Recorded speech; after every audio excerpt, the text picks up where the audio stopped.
Assalamualaikum warahmatullahi wabarakatuh. Tabe pun. Saudara-saudara sekalian, para mahasiswa dan mahasiswi mata kuliah Ilmu Negara pada semester 1 di Fakultas Hukum Universitas Lampung. Patut berbangga saudara-saudara masuk pada mata kuliah pada fakultas ini karena memang bukanlah sesuatu yang mudah untuk masuk dan menjadi mahasiswa. Tetapi yakin saja, lebih mudah masuknya, lebih susah keluarnya dari mahasiswa ini gitu. Jadi masuknya itu mudah, jauh lebih susah nanti pada saat keluar. Banyak yang berguguran di tengah jalan, ada yang DO karena materinya, ada juga yang DO karena disuruh kawin sama orang tuanya, ada yang DO hilang, nggak jelas kemana ngabur gitu. Tapi saya sih berharap dan saya berasumsi positif. Saudara sekalian semuanya termasuk mahasiswa yang keluar, yang masuk dengan cara akademik dan keluar juga secara akademik bagus seperti itu. Jadi selesai menjadi sarjana hukum, bukan sarjana undang-undang. Nah, saudara sekalian, hari ini kita akan masuk pada sesi setelah perkuliahan berminggu-minggu sebelumnya dengan dosen yang lain. Hari ini kita akan masuk pada sesi tentang alat perlengkapan negara. Nah, jadi negara juga punya alat, jadi perlengkapan. Jadi negara itu adalah merupakan organisasi negara. Negara itu punya sebuah organ, maka setiap organisasi itu punya perlengkapan. Lalu apa sih alat perlengkapan negara itu? Seperti negara Indonesia. Apa sih alat perlengkapannya?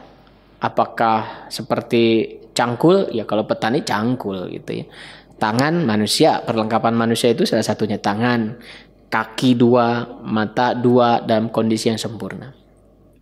Saudara sekalian, kalau kita bicara tentang alat perlengkapan negara, tentu kita akan belajar sejarah balik pada ilmu negara ketika bicara tentang pengertian negara pada bagian-bagian pertama pada sesi mata kuliah ini gitu. Tentu saudara-saudara masih ingat juga bagaimana negara itu dan siapa negara itu, siapa yang melaksanakan. Maka hari ini kita akan bicara siapa yang melaksanakan negara itu, atau kita menyebut dalam perkuliahan kita dengan bahasa alat perlengkapan negara. Dulu negara itu kan tidak seperti hari ini. Bentuknya seperti itu, ada presiden, ada menteri, ada DPR, ada DPRD, ada DPD kita misalnya, bahkan ada MPR juga masih bertahan dari zaman baheula, lalu ada Mahkamah Agung, ada Mahkamah Konstitusi, lalu kemudian ada Bank Sentral, ada sebuah komisi yang menyelenggarakan pemilihan umum misalnya, lalu ada juga di dalam Undang-Undang Dasar kita menyebut pemerintahan daerah. Nah, itu semua penggunaan istilah atau pilihan-pilihan organ itu adalah perkembangan sekarang, perkembangan abad-abad modern. Dulu kita hanya mengenal raja, atau dalam bahasa agama misalnya ada sultan, ada tuanku, ada selain raja ada apa namanya putri ya. Ratu kok putri, ratu itu ya, ratu, bukan ratu Nyi Roro Kidul. Kalau Nyi Roro Kidul itu bukan bangsa manusia ininya, warganya itu. Apa Anda termasuk para penghuni dari masyarakat Ratu Kidul? Kan enggak gitu ya.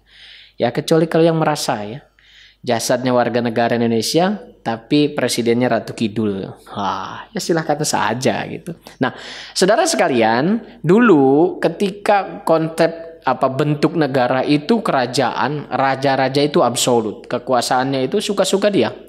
Hukum itu adalah raja, jadi apa yang ditahkan oleh raja itulah hukumnya gitu. Jadi tidak ada hukum yang lain, tidak ada aturan yang lain kecuali aturan yang dibuat oleh raja itu sendiri. Kalau raja bilang kamu harus mati, ya mati. Kamu harus pergi ke sana, maka kamu pergilah ke sana gitu. Kalau kata raja bilang kamu harus menikah dengan si B, ya menikahlah kamu dengan si B. Tidak ada yang lain. Itulah hukumnya gitu. Itulah kondisi di mana kerajaan menempatkan raja sebagai eksekutif yang paling berkuasa dan dia otoritarian karena tidak ada yang mengimbangi, tidak ada yang mengendalikan. Perdana menteri yang ada misalnya tetap saja raja yang berkuasa. Raja yang punya full power sehingga semua masyarakatnya itu tunduk apa titah raja. Bahkan kalau saudara-saudara membaca bagaimana cerita tentang kerajaan-kerajaan di Indonesia sekalipun, raja-raja itu banyak yang semena-mena gitu, walaupun tidak sedikit yang baik tentunya gitu. Silakan saudara-saudara baca misalnya. Dari Raja-Raja Mataram misalnya, atau Raja-Raja Kediri, Singosari, Banten misalnya, atau kemudian raja-raja yang ke arah selain Banten misalnya ada Cirebon misalnya. Yang baiknya banyak, tetapi ada perilaku-perilaku raja yang memang menempatkan diri satu level saja dari Tuhan gitu, satu level lebih rendah dari Tuhan. Bahkan kalau saudara membaca bagaimana sejarah tentang Firaun misalnya, justru dia mengakui dirinya itu adalah Tuhannya gitu kan. Tidak ada kekuasaan yang lain selain dirinya itu. Itu cerita, makanya cerita tentang raja-raja yang lalim, raja-raja yang absolut. Tapi tentu sekali lagi saya katakan ada juga raja-raja yang baik. Tidak sedikit raja-raja juga yang baik gitu. Nah, kondisi inilah yang kemudian oleh John Locke dikritik. Absolutisme kekuasaan inilah yang oleh John Locke dikritik gitu, bahwa tidak seperti itu. Raja itu harusnya adalah menjalankan pemerintahan untuk kesejahteraan masyarakatnya, bukan hanya untuk dirinya sendiri dan keluarganya. Apalagi kemudian raja itu justru menjadikan kerajaannya sebagai sumber kesenangan dia, tidak memikirkan perkembangan masyarakatnya. Jadi John Locke mengkritik itu, lalu kemudian muncullah gagasan, termasuk yang kemudian dikatakan oleh Montesquieu misalnya, Baron de Secondat Montesquieu misalnya, itu menyebutkan bahwa agar tidak terjadi perbuatan yang sewenang-wenang atau melampaui perbuatan yang menjadi kewenangan dia, maka pemerintahan itu harus dipecah dalam beberapa organ yang saling terpisah.